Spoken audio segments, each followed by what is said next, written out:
Banjir hingga Kamis malam masih merendam kawasan Kaligawe, Semarang. Akibatnya, lalu lintas Pantura Semarang nyaris lumpuh.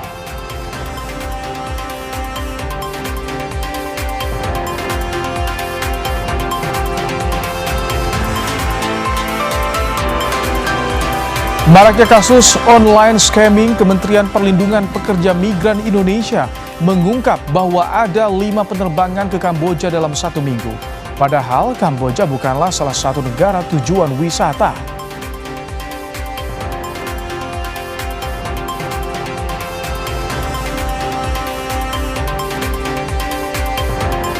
Komite Olimpiade Internasional IOC memberikan sanksi pada Indonesia larangan mengadakan event olahraga internasional di bawah IOC. Respons keputusan Indonesia menolak atlet Israel di kejuaraan dunia senam artistik di Jakarta.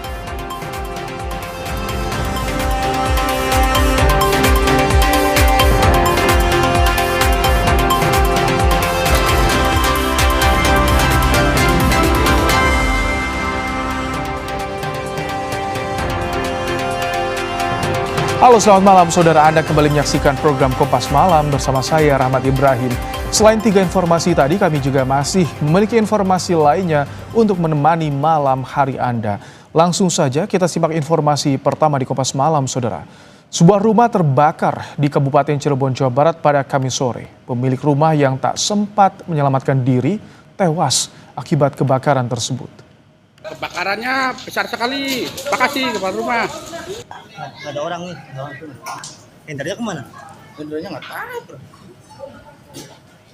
Titik api yang diduga muncul dari atap dengan cepat merambat dan menghanguskan bangunan rumah. Akses jalan yang sempit serta minimnya sumber air menjadi kendala tim damkar. Api dapat dipadamkan selama 1,5 jam. Polisi melakukan olah tempat kejadian perkara untuk memastikan penyebab kebakaran.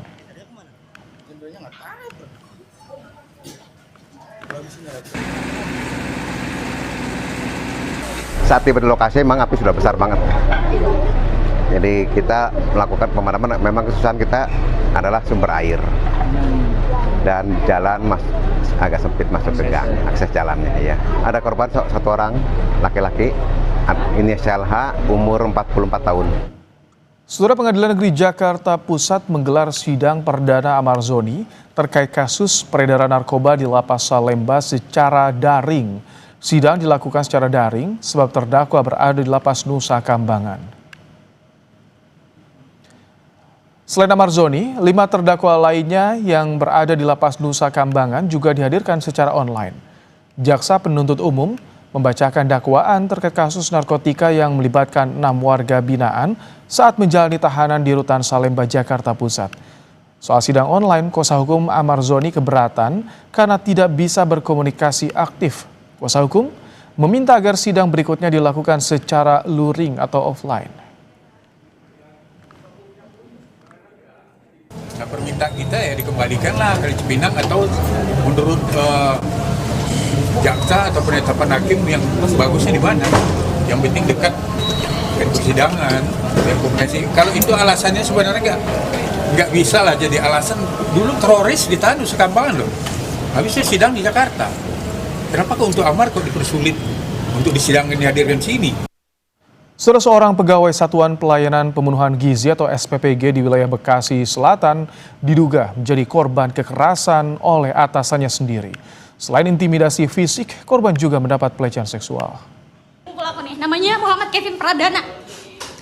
Gue kasih semua CCTV-nya ya. Emang lu pikir gue gak takut? Korban menyebutkan aksi kekerasan dan intimidasi dari atasannya di sebuah SPPG di Bekasi sudah terjadi sejak pertama masuk bekerja. Korban mengaku sering mendapat perlakuan yang tak pantas, mulai dari pelecehan verbal hingga fisik. Peristiwa kekerasan hingga aksi dugaan pelecehan dipicu masalah dokumen yang salah kirim pelaku. Namun pelaku tidak terima, kemudian melakukan aksi kekerasan verbal hingga fisik pada korban. Korban yang mengalami trauma melaporkan kejadian ini ke polisi. Kasus ini kini ditangani unit PPA Polres Metro Bekasi Kota. Gue kasih semua CCTV-nya ya. Emang lu pikir gue gak takut? Terhadap perkara dimaksud kita sudah terima laporan polisi dan anggota kami juga sudah melakukan pengecekan TKP. Sementara ini nanti kita akan jadwalkan untuk permintaan keterangan dari para pihak. Kepala Satuan Pelayanan Pemenuhan Gizi SPPG membantah lakukan kekerasan dan pelecehan kepada karyawatinya yang bekerja sebagai akuntan SPPG.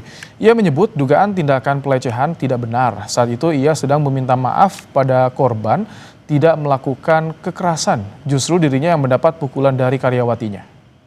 Kemarin itu saya megang tangan dia, itu bukan tindakan, bukan pelecehan, tapi saya sedang minta maaf kepada dia untuk memulai bekerja besok lagi secara normal. Dan itu tanggalnya bukan tanggal akhir esoknya dia keluar, tapi tanggal yang pertama dia datang ke sini lalu besoknya bekerja seperti semula kembali. Dia kan sebagai akuntan yang harusnya itu mengurus keuangan. Cuman ini adalah dapur, tapi dia pengen berinisiatif menuju ke daerah seperti daerah pemrosesan, lalu ke pemorsian yang hawanya itu panas. Saya kasihan sama dia, lebih baik kamu buka kerudung di sana lalu masuk lagi pakai kerudungnya, bukan saya menyuruh dia pakai baju-baju yang seksi-seksi. Diduga saling serobot antrean BBM di SPBU, 2 sopir angkutan desa di Kabupaten Banyuasin ditembak. 1 orang tewas dan 1 lainnya terluka akibat kejadian itu.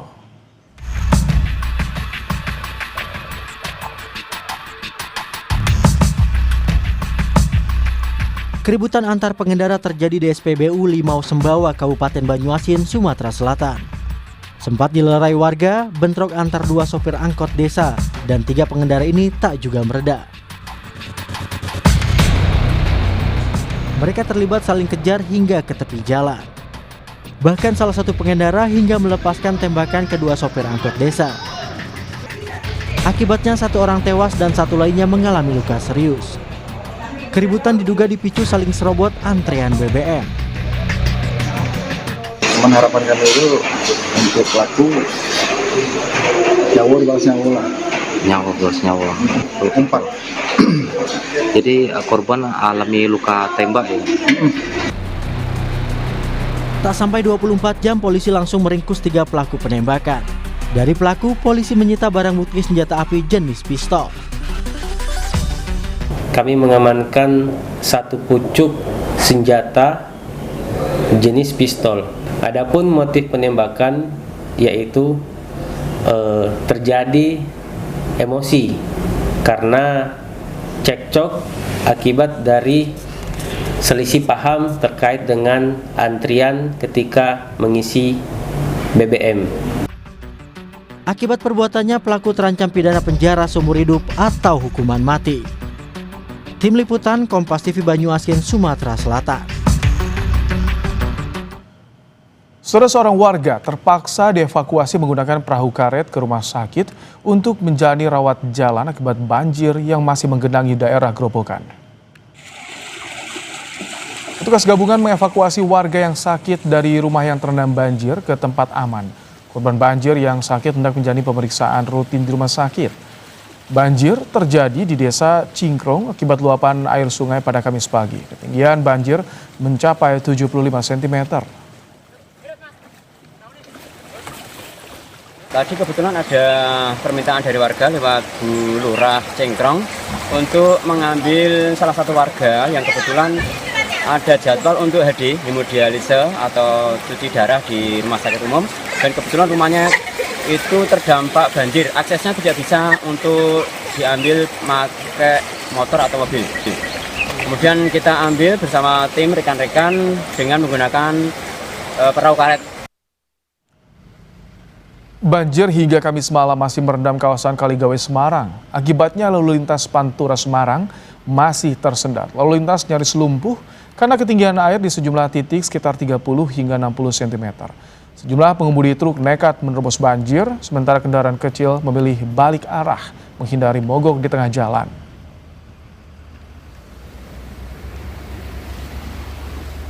Berapa lama Pak? Dari tadi malam jam 2. Dari mana awalnya Pak? Dari Lingkar Demak. Oh, sampai hari ini belum jalan ya? Belum. Bogor Semarang ya? Ya.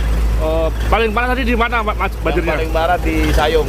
Di Sayung ya? Sayung. Berapa lama itu Pak di sana? Di sana berhenti dari subuh sampai jam 8 pagi. Untuk memantau banjir di kawasan Kaligawe, Semarang, Jawa Tengah, ada jurnalis Kompas TV, Danang Prakosa. Selamat malam, Danang. Bagaimana situasi terkini di sana? Apakah banjir sudah surut? Ya, hingga Kamis malam hari ini banjir di kawasan Kaligawe Semarang masih belum menunjukkan tanda-tanda mulai surut. Air masih stagnan, artinya air masih sampai antara 60 hingga 30 cm. Kendaraan juga masih belum kecil. Mereka memilih balik arah atau memilih jalur yang lain yang juga banjir.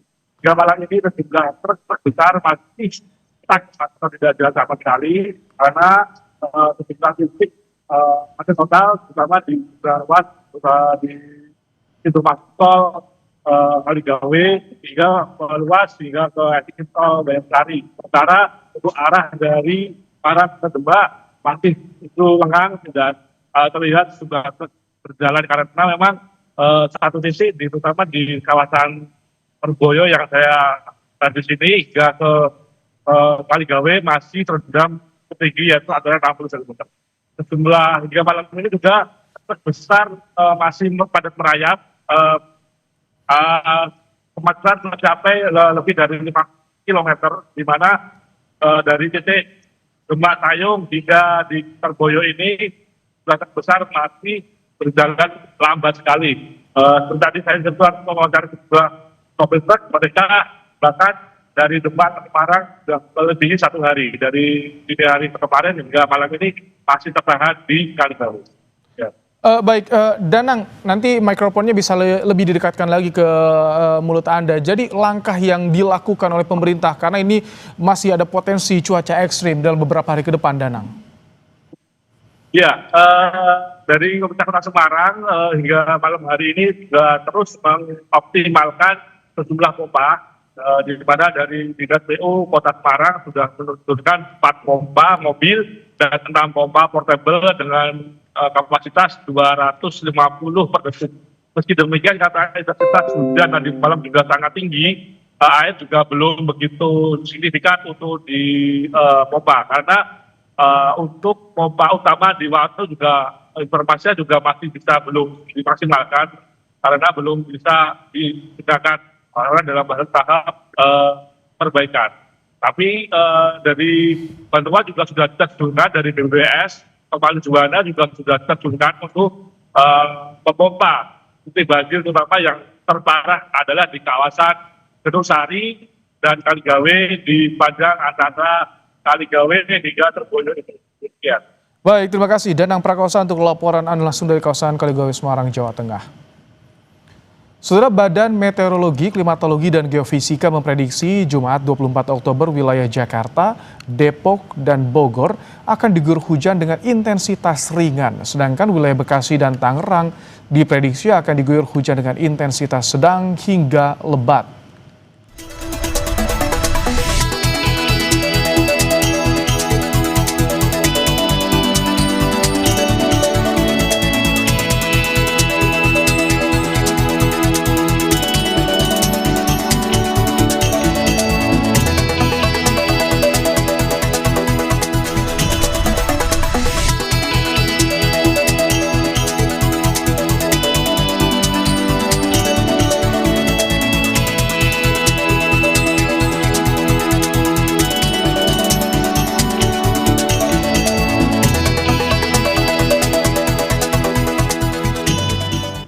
Kita ke sorotan lain, saudara. Polisi menggelar ekshumasi atau penggalian kembali makam jenazah bocah berusia 6 tahun yang diduga tewas dianiaya ibu tirinya.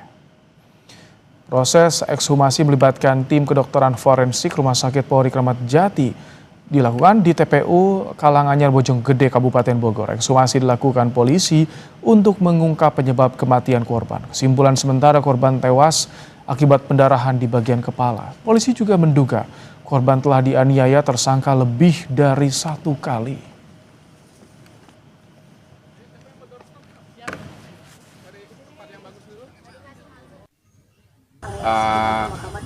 pendarahan di bagian kepala yang kemungkinan besar menyebabkan meninggalnya korban. Kami menduga bahwa memang ada tindakan kekerasan yang dilakukan oleh tersangka, mungkin bukan di hari H ataupun di hari Minggu itu saja, tapi sudah berkali-kali dilakukan. Sebelumnya polisi menangkap seorang ibu yang tega menganiaya anak tirinya masih berusia 6 tahun hingga tewas. Korban tewas usai mengalami penyiksaan selama 3 hari di rumahnya di kawasan Rawa Panjang, Bojonggede, Bogor. Tak hanya ibu tiri, ayah kandung korban juga ditangkap. Dari keterangan sang ibu, korban mengeluh sakit setelah 3 hari mengalami penganiayaan. Pada hari keempat, korban tak kuasa menahan sakit akibat sejumlah luka yang diterimanya dan meninggal dunia. Polisi juga menyita barang bukti berupa gagang sapu yang diduga digunakan untuk menyiksa korban.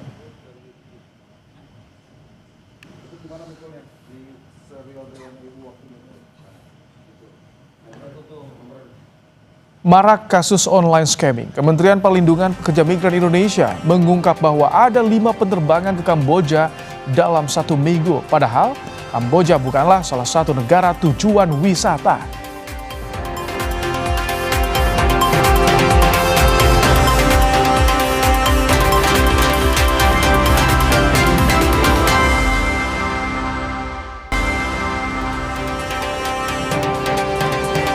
Saudara, maraknya kasus online scamming, Kementerian Perlindungan Pekerja Migran Indonesia mengungkap bahwa ada 5 penerbangan ke Kamboja dalam 1 minggu.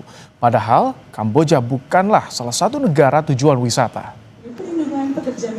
Berdasarkan temuan tim yang dikirim ke Kamboja, terdapat lonjakan tren warga negara Indonesia yang kerja di Kamboja, termasuk adanya kemudahan pembuatan visa self-employed yang memungkinkan seseorang datang ke Kamboja dengan status seolah-olah bekerja mandiri. Wakil Menteri P2MI Christina Aryani menilai temuan ini berpotensi dimanfaatkan praktik online scamming.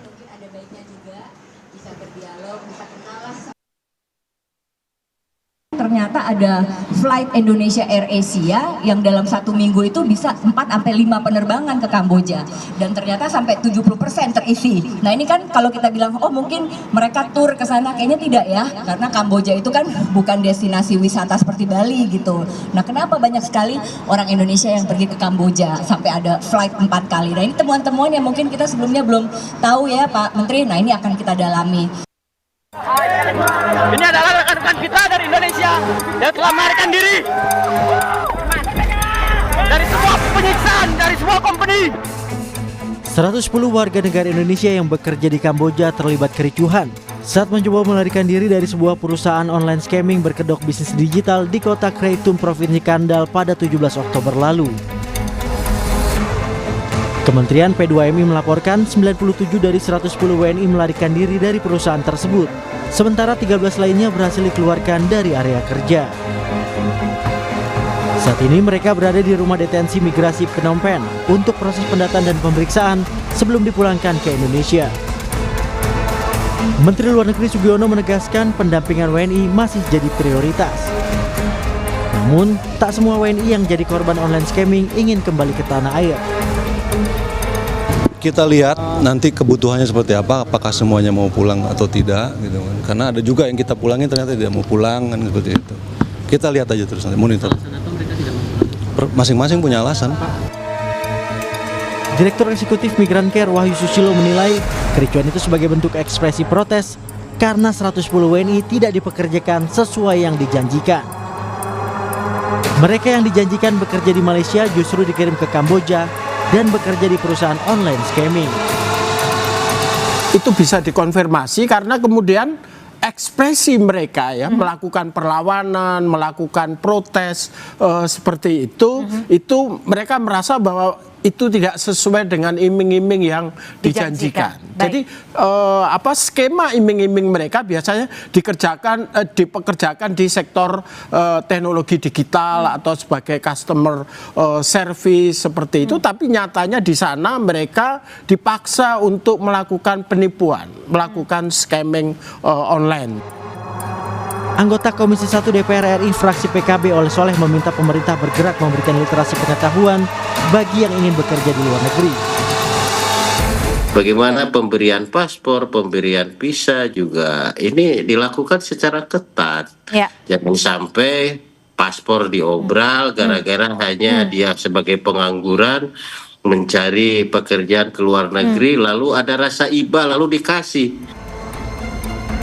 Selain upaya memulangkan seluruh WNI yang menjadi korban bisnis online scamming, pemerintah tengah menelusuri agen penyalur WNI ke Kamboja. Tim Liputan Kompas TV.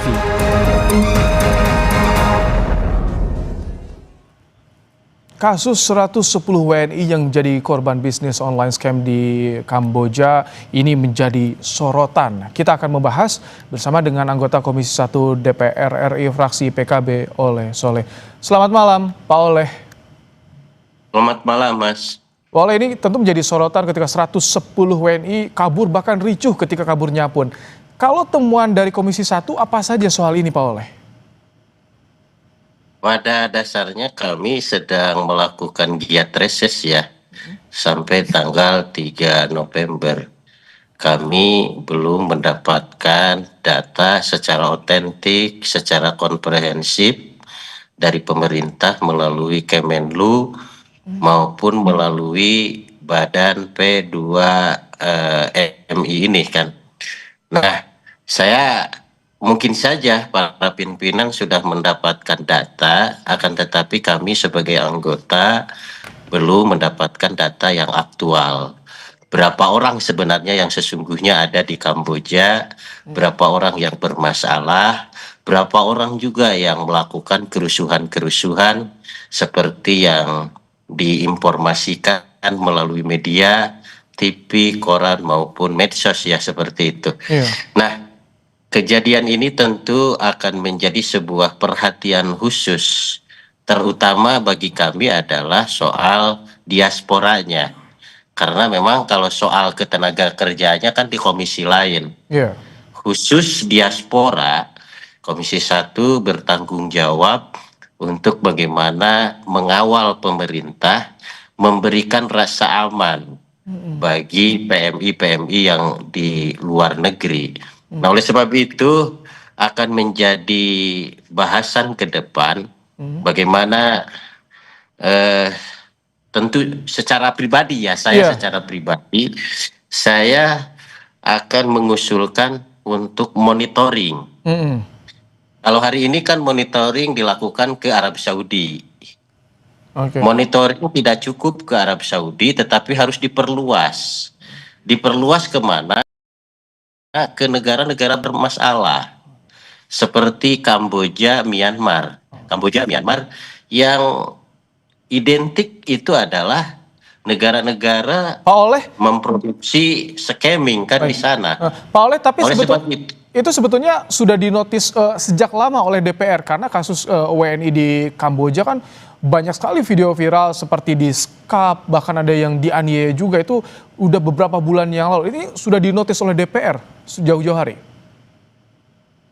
Saya rasa karena saya baru ya, saya nggak tahu di periode yang lalu apakah Myanmar, Kamboja ini sudah dinotis dan atau belum. Lalu bagaimana status notisnya itu? Sudah ada aksi nyata atau belum? Yang viral di mana-mana adalah soal monitoring ke Arab Saudi. DPR senantiasa komisi terkait menyorot terus-menerus ke Arab Saudi. Mengabaikan kepada negara-negara bermasalah walaupun jumlahnya kecil. Tetapi ini kan masalah bagi saya khususnya fraksi PKB, satu orang nyawa diaspora Indonesia itu ancaman bagi kami. Maka oleh sebab itu ke depan harus dilakukan monitoringnya diperluas. Tidak hanya Arab Saudi tetapi negara-negara yang bermasalah. Ini perlu monitoring.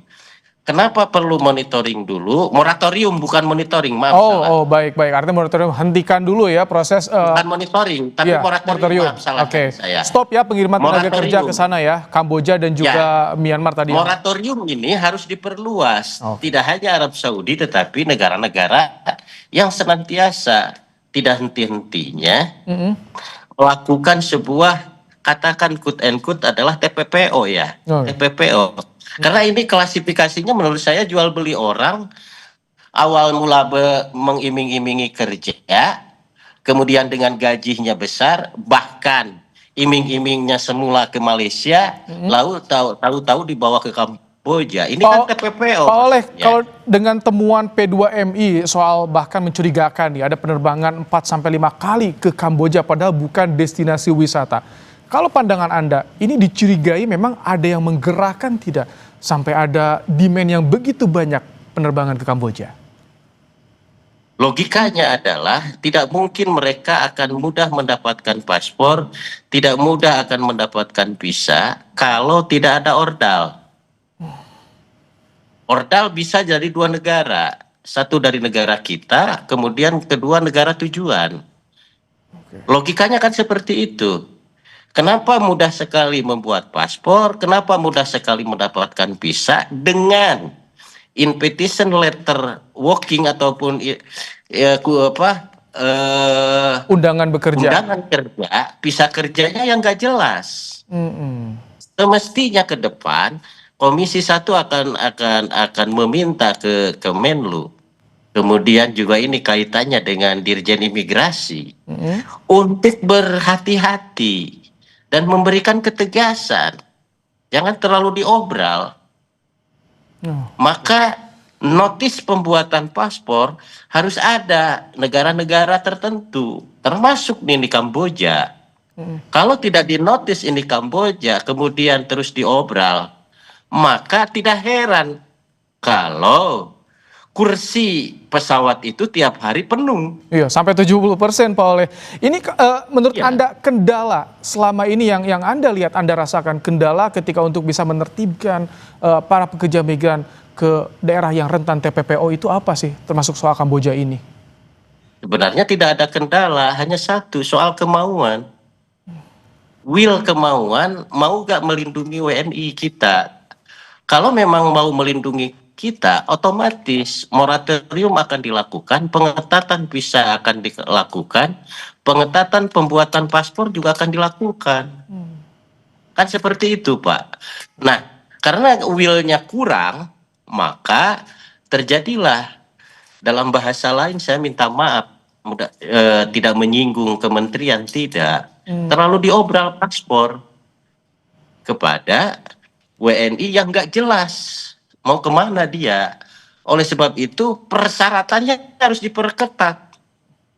Tentu tidak untuk ke semua negara ya, tetapi notis pada negara-negara bermasalah. Oke, ada catatan. Baik, terima kasih anggota Komisi 1 DPR Oleh Soleh menyampaikan pandangan soal bagaimana adanya fenomena WNI yang kabur dari Kamboja dari bisnis online scam. Terima kasih Pak Oleh. Saudara, Komite Olimpiade Internasional IOC memberikan sanksi pada Indonesia larangan mengadakan event olahraga internasional di bawah IOC. Merespons keputusan Indonesia menolak atlet Israel di kejuaraan dunia senam artistik di Jakarta.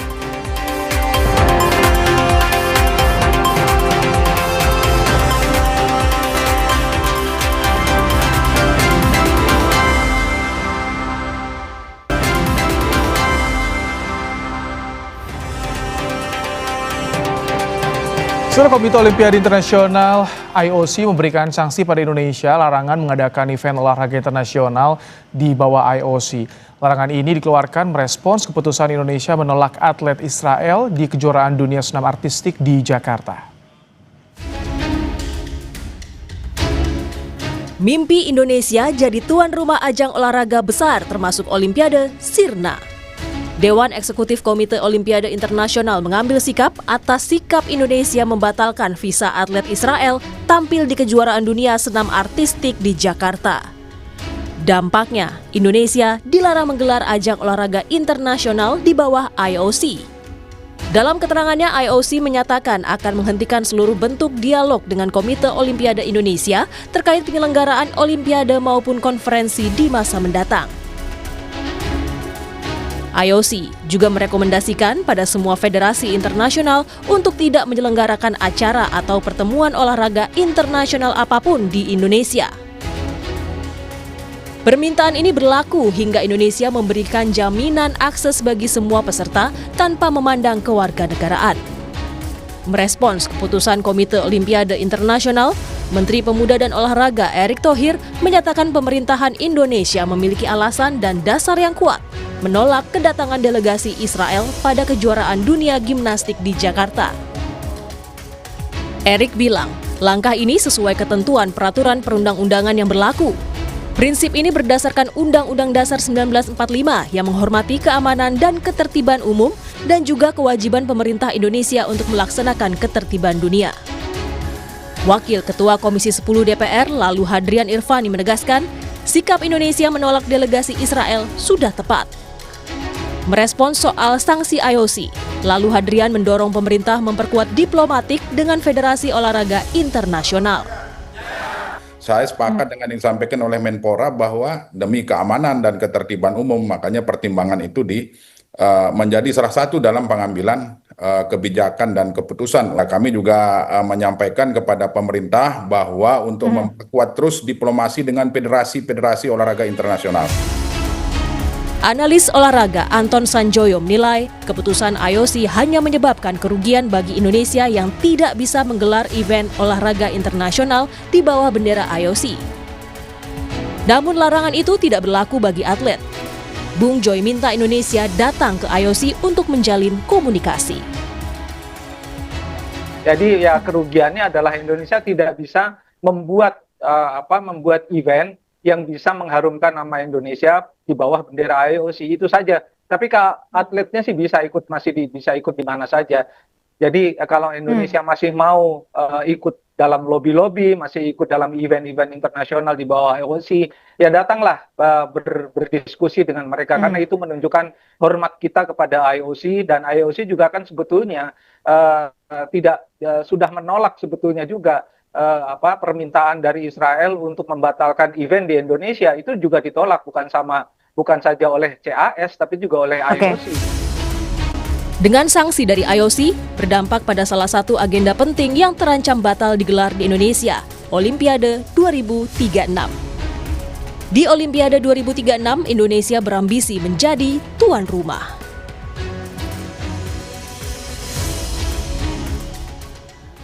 Isra, apakah masih ada celah bagi Indonesia untuk menangguhkan sanksi yang dijatuhkan IOC agar kita bisa jadi tuan rumah Olimpiade? Kita akan bahas bersama analis olahraga M. Kusnaini. Selamat malam, Bungkus. Selamat malam, Mas Rahmat. Ini kan keputusan sudah diambil oleh IOC, sudah disampaikan rilisnya. Perlu nggak sih kita melakukan lobby-lobby? Karena ini kan jelas sikap kita, sikap pemerintah kita juga. Ya, upaya saya pikir bukan sesuatu yang haram ya. Kita boleh melobi IOC, kita boleh melakukan pendekatan, bersurat, bahkan mungkin kalau perlu kita banding ke CAS gitu ya. Tapi menurut saya keputusan ini sudah tidak bisa diubah untuk saat ini ya. Jadi tidak bisa diubah itu untuk saat ini. Karena IOC itu memang juga sangat mempertimbangkan yang namanya peta politik global ya. Saat ini kan memang Indonesia dan Israel tidak memiliki hubungan diplomatik, sehingga ketika Israel hadir dalam event olahraga di Indonesia itu terjadi persoalan yang seperti ini. Tapi kan kita tidak tahu peta politik global yang sangat dinamis ini, geopolitik yang sangat dinamis kan 2-3 tahun ke depan kan belum tentu akan sama seperti ini. Jangan lupa bahwa Presiden Prabowo pernah menyatakan bahwa Indonesia itu terbuka kemungkinan untuk membuka hubungan diplomatik dengan Israel loh. Dan itu dimungkinkan apabila terjadi perdamaian yang permanen antara Israel dan Palestina. Israel mengakui Palestina dan begitu pula sebaliknya. Kalau itu terjadi, maka peta geopolitik itu akan berubah. Dan kalau peta geopolitiknya berubah, atlet Israel tidak mustahil juga hadir di Indonesia, dan larangan dari IOC menjadi tidak relevan. Jadi ini saya pikir sesuatu yang sangat terkait dengan situasi terkini, bukan berarti ke depan tidak mungkin berubah. Jadi sebetulnya memang masih ada celah ya, Bungkus. Biasanya step by stepnya itu seperti apa ketika kita ada keberatan dengan sanksi yang disampaikan atau yang diberikan oleh IOC? Ya kalau saat ini sanksi itu memang tidak bisa dihindarkan ya. Walaupun sebetulnya dalam hal ini IOC itu sebetulnya tidak punya kekuatan untuk langsung mewajibkan induk organisasi olahraga yang sifatnya global seperti FIFA atau mungkin kalau bulu tangkis BWF itu harus mengikuti kemauannya IOC itu juga nggak mesti ya, itu bergantung kepada masing-masing induk organisasi olahraga dunia tersebut. Cuma memang kita tahu bahwa yang namanya non diskriminasi itu adalah prinsip yang umum dalam dunia olahraga. Jadi kalau sebuah negara menolak kehadiran negara tertentu apabila tidak ada dasar yang kuat, dianggapkan sebagai tindakan diskriminatif yang melanggar hukum olahraga ya, melanggar Olympic Charter, dan itu yang kemudian nanti akan menjadi salah satu pintu masuk untuk jatuhnya larangan seperti yang sekarang kita alami ini.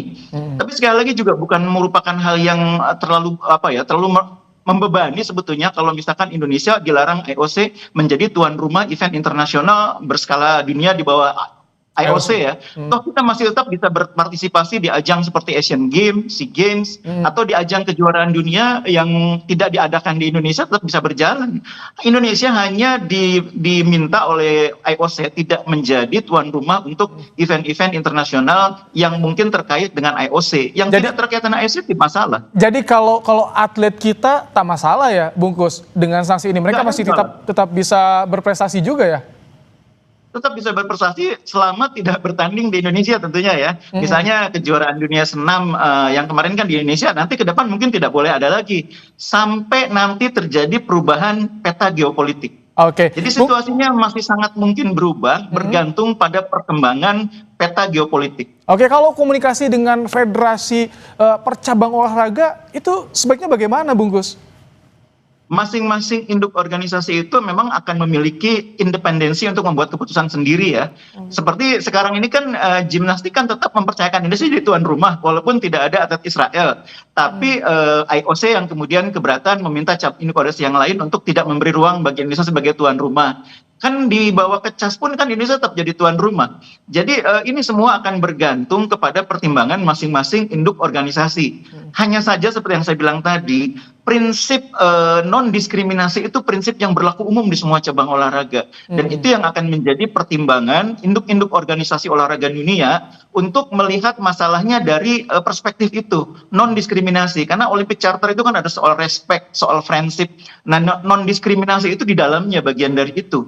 Tidak boleh mendiskriminasi atlet dari negara tertentu karena alasan-alasan yang sifatnya diskriminatif gitu. Nah, ini yang nanti akan menjadi pertimbangan bagi masing-masing induk organisasi olahraga dunia. Ini kan Indonesia ada ambisi ingin jadi tuan rumah Olimpiade di 2036 musim panas. Nah, artinya memang ini agak susah ya kalau misalkan dengan kondisi seperti ini karena memang yang dilarang event multi cabang gitu yang digelar di Indonesia skala internasional.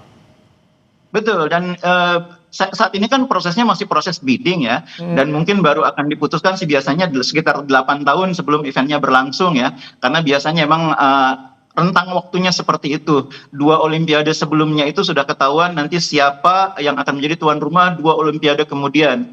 Nah, Indonesia saat ini dalam proses bidding. Menurut saya sih masih sangat mungkin situasinya bisa berubah, karena dalam kurun waktu seperti yang saya bilang tadi, 1-2 tahun, peta politik global bisa berubah. Terjadi perubahan konstelasi politik di Timur Tengah dan terjadi hubungan yang berbeda antara Indonesia dan Israel. Tidak ada lagi ketentuan larangan terhadap atlet Israel bertanding di Indonesia, kan bisa berubah. Sama ini Bungkus, kalau misalkan Erick Thohir kan pernah di IOC juga. Apakah ini sebetulnya bisa menjadi keuntungan bagi kita untuk proses diplomasi ke IOC?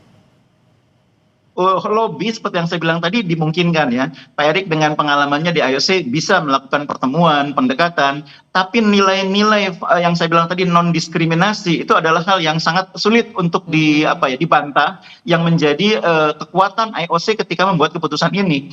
Nah, menurut saya walaupun kita nanti mencoba melakukan lobby, mencoba membanding, peluang untuk bisa mematahkan larangan dari IOC ini cukup sulit ya. Menurut saya nggak apa-apa, biarkan aja dulu kita lihat perkembangan peta politik global, tapi pada saat bersamaan kita boleh tentu melakukan komunikasi. Yang paling penting dengan komunikasi, jangan diam ketika ada hukuman ini dijatuhkan gitu ya. Itu tetap berkomunikasi. Apa saja yang sebetulnya dilarang? konteksnya dalam situasi seperti apa kita dilarang.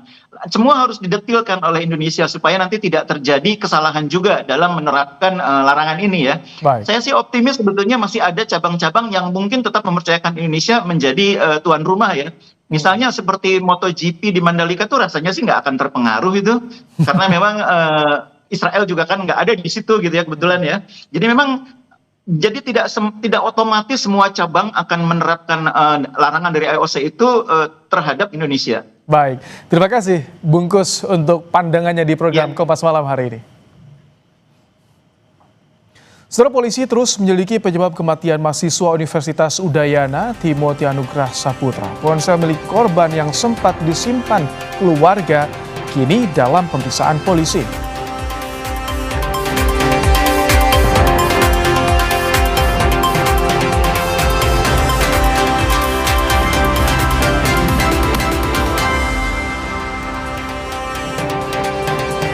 Polisi terus menyelidiki penyebab kematian mahasiswa Universitas Udayana Timothy Anugrah Saputra. Ponsel milik korban yang sempat disimpan keluarga kini dalam pemeriksaan polisi.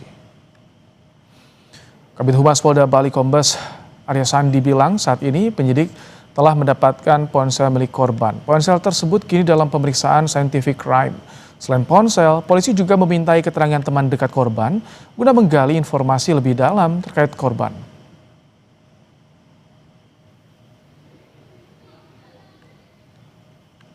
Tapi setelah ada laporan polisi, ini menjadi dasar kami untuk menindaklanjuti semua dugaan, ya.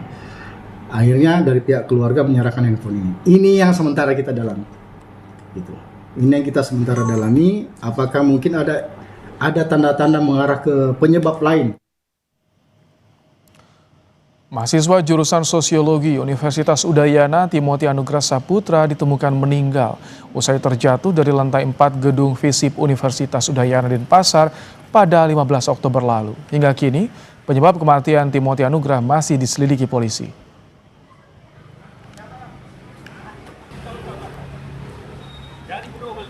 Aman. Saudara, polemik perbedaan data dana Pemda yang mengendap di bank masih bergulir. Menteri Keuangan Purbaya Sadewa menilai keputusan pemerintah Jawa Barat menyimpan dana daerah yang mengendap dalam bentuk rekening giro justru membuat rugi. Menurut Purbaya, keputusan pemerintah Jawa Barat menyimpan dana daerah dalam bentuk giro justru lebih rugi sebab bunga yang diterima lebih kecil dibanding instrumen simpanan lain. Terkait perbedaan data uang Pemda yang ada di kas daerah antara Kementerian Dalam Negeri dan Bank Indonesia, Purbaya belum berencana untuk berdiskusi dan menyinkronisasi data tersebut. Rencana duduk bareng nggak untuk sinkronisasi data? Enggak, bukan urusan saya itu. Biar aja BI yang ngumpulin data, saya cuma pakai data bank sentral aja. Tanya aja ke BI, itu kan data dari bank-bank mereka juga. Mereka nggak mungkin monitor semua akun satu persatu. Ada yang ngaku katanya uangnya bukan di deposit tapi di checking account apa? Giro. Malah lebih rugi lagi. Bunganya lebih rendah kan? Kenapa taruh di checking di giro kalau gitu? Dia pasti nanti akan diperiksa BPK itu. Penumpukan dana pemerintah daerah yang mengendap di perbankan kembali jadi sorotan. Sebelumnya Gubernur Jawa Barat Deddy Mulyadi menyambangi kantor Kementerian Dalam Negeri dan Bank Indonesia untuk mencocokkan data milik Pemprov Jabar dan Kemendagri soal dana mengendap 4,17 triliun rupiah. Usai pertemuan, Deddy bilang data Pemprov Jawa Barat dan Kemendagri selaras. Deddy pun menampik pernyataan Menteri Keuangan Purbaya Sadewa yang menyebut dana Pemprov Jabar mengendap 4,17 triliun rupiah. Oh gitu. Kan banyak. Uang yang dijabar hari ini itu hanya 2,4 triliun. Nah, saya tanya 2,4 triliun lebih itu untuk apa? Pembayaran yang untuk bulan ini, Pak, itu sekitar 5 triliun. Artinya masih kurang gitu loh. Nunggu dari mana? Nunggu dari dana bagi hasil pemerintah pusat. Nunggu masuknya dana yang bersumber dari pendapatan daerah. Warga Sumedang, Jawa Barat dikejutkan dengan kemunculan seekor macan kumbang yang berkeliaran dekat permukiman warga.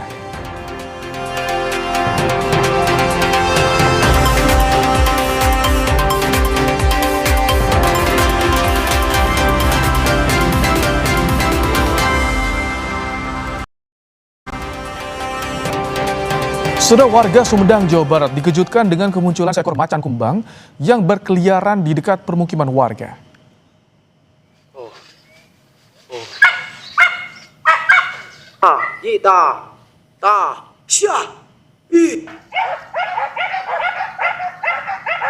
Macan kumbang ini diduga berasal dari kawasan konservasi Gunung Bedil yang turun ke permukiman warga. Polres Sumedang menyisir dusun Batugara, Desa Cikondang, mencari keberadaan macan kumbang agar menjauh dari permukiman.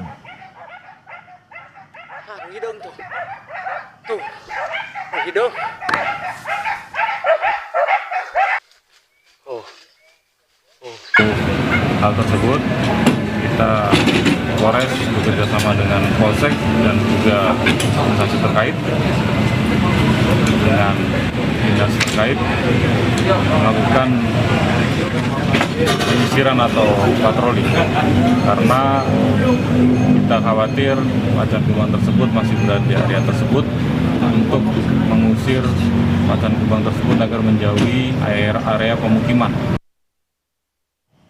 Saudara, informasi tadi jadi penutup Kompas Malam hari ini. Jangan lupa cukupi kebutuhan air mineral Anda setiap hari dan rasakan kesejukannya. Saya Rahmat Ibrahim. Terima kasih. Sampai jumpa.